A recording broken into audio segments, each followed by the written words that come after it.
हरिओम प्रियात्मन। आप सबके भीतर विराजमान प्रभु को मेरा कोटि कोटि नमन। आज हम जिस दिव्य विषय पर मनन करने जा रहे हैं वह केवल भारत की अमूल्य धरोहर ही नहीं बल्कि हर मनुष्य के जीवन का आधार स्तंभ है।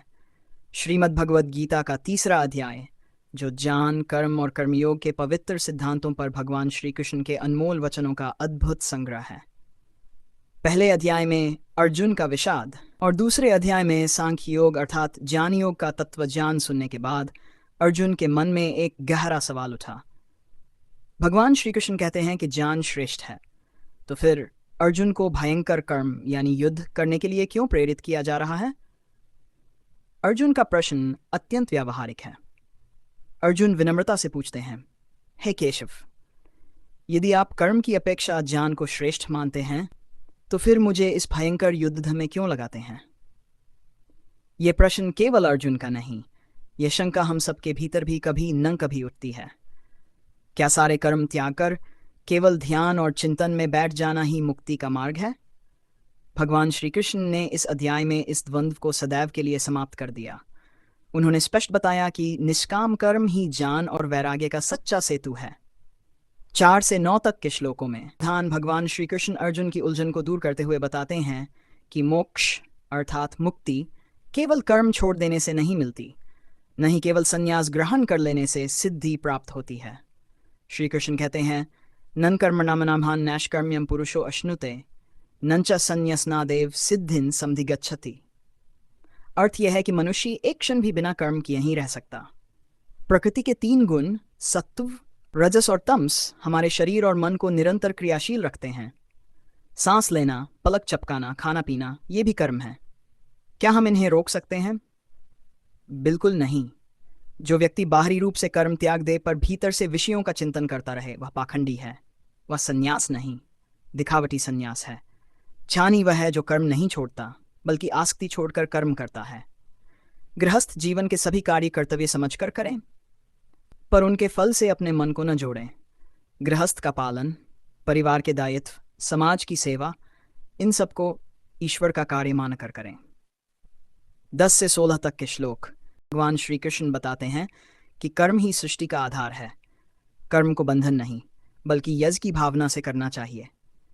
ब्रह्मा ने सृष्टि की रचना करते समय मनुष्यों को कर्म के साथ उत्पन्न किया और कहा, यही कर्म तुम्हारी इच्छाओं को पूर्ण करेगा। मनुष्य अपने श्रेष्ठ कर्मों द्वारा देवताओं को पुष्ट करता है और देवता बिना मांगे उसे उसकी आवश्यक वस्तुएं प्रदान करते हैं। सामान्यतः हम यज्ञ को केवल आग में आहुति देना समझते हैं, पर भगवान श्री कृष्ण स्पष्ट करते हैं, यज्ञ का अर्थ है परोपकार की भावना से किया गया कर्तव्य। सर्वजन हिताय सर्वजन सुखाय, यही सच्चा यज्ञ है। पूरी सृष्टि एक चक्र पर चलती है। सेवा और दान से यज्ञ होता है, यज्ञ से वर्षा होती है, वर्षा से अन्न उत्पन्न होता है और अन्न से जीवन चलता है। जो मनुष्य इस चक्र में योगदान दिए बिना केवल भोग करता है वह पाप का भागी बनता है। 17 से 25 तक के श्लोक। निष्काम कर्मयोग ये अध्याय का सबसे महत्वपूर्ण भाग है। कर्मयोगी फल की चिंता नहीं करता, वह केवल कर्तव्य पर ध्यान देता है। आत्मज्ञानी व्यक्ति जानता है कि उसे संसार में किसी भी वस्तु की आवश्यकता नहीं, न किसी से राग न किसी से द्वेष। वह केवल निष्काम और निष्प्रह होकर कर्म करता है। श्री कृष्ण कहते हैं, तस्माद् सक्तु सतंकार्यन कर्म समाचर असक्तो ह्याचरण कर्म परमाप्नोति पुरुष। अनासक्ति का अर्थ है कर्म करें पर परिणाम से स्वयं को न जोड़ें। भगवान उदाहरण देते हैं, राजा जनक जैसे महान राजाओं ने कर्म के माध्यम से ही सिद्धि प्राप्त की, और स्वयं भगवान कृष्ण कहते हैं, उनके लिए तीनों लोकों में कुछ भी प्राप्त करने योग्य नहीं बचा, फिर भी वे निरंतर कर्म करते हैं। लोक संग्रह अर्थात विश्व की व्यवस्था बनाए रखने के लिए। जो महान है उसका आचरण दुनिया अनुसरण करती है।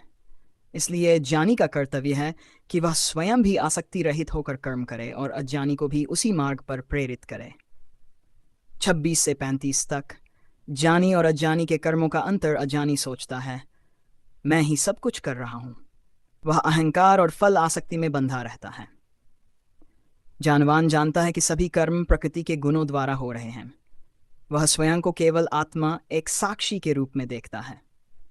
इंद्रियां अपना अपना कर्म कर रही हैं, मैं नहीं, इस भाव से वह कर्म बंधन से मुक्त रहता है। ज्ञानी को यह भी सिखाया गया है कि अज्ञानी के मन में संशय उत्पन्न करे, स्वयं भी निष्काम कर्म करे और दूसरों को भी प्रेरित करे। 36 से 43 तक अर्जुन पूछते हैं, मनुष्य न चाहते हुए भी पाप क्यों करता है? भगवान उत्तर देते हैं, काम अर्थात कामना ही वह महाशत्रु है। यह रजोगुण से उत्पन्न होता है। पूर्ति न होने पर यही काम क्रोध बन जाता है। क्रोध बुद्धि का नाश करता है और मनुष्य पतन की ओर बढ़ जाता है। भगवान 3 उपमाएं देते हैं। अग्नि धुएं से ढक जाती है, दर्पण धूल से ढक जाता है, भ्रूण झिल्ली से ढका रहता है। उसी तरह काम हमारी बुद्धि को ढक लेता है। काम का निवास इंद्रियां, मन और बुद्धि इन तीनों में है। यह प्रकृति का बनाया हुआ माया का आवरण है। लेकिन जब मनुष्य ईश्वरमुखी होता है, भजन करता है, तो यही माया हटने लगती है और वह आत्मस्वरूप में स्थित हो जाता है। काम को जीतने का मार्ग है, पहले इंद्रियों को वश में करो, फिर मन को, फिर बुद्धि को स्थिर करो और अंत में आत्मा को पहचानो। श्री कृष्ण कहते हैं, एवं बुद्धे परम बुद्ध्वा संस्तभ्यात्मानमात्मना जही शत्रु महाबाहो कामरूपं दुरासदम।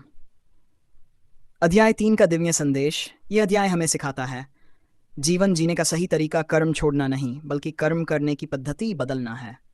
हमारा हर कार्य, हर जिम्मेदारी, हर भूमिका एक यज्ञ है।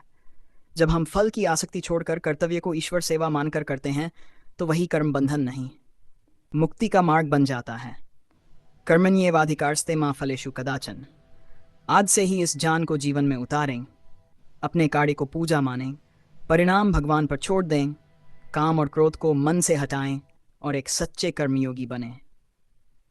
जय श्री कृष्ण। यदि इस वीडियो से आपको थोड़ी सी भी शांति, प्रेरणा या समझ मिली हो, तो ये श्री कृष्ण की कृपा है। अब आपसे एक विनम्र निवेदन है, अगर आपको ये वीडियो अच्छा लगा हो तो इसे लाइक ज़रूर करें, अपने परिवार और मित्रों के साथ शेयर करें ताकि गीता का प्रकाश सब तक पहुंचे। और हाँ, हमारे चैनल को सब्सक्राइब कर ले ताकि आगे आने वाले अध्यायों की व्याख्या आप तक सबसे पहले पहुंचे। आपकी एक छोटी सी प्रेरणा भी किसी दूसरे के जीवन का अंधेरा मिटा सकती है। सदैव कर्म करते रहिए और भगवान कृष्ण के चरणों में अपनी श्रद्धा अर्पित करते रहिए।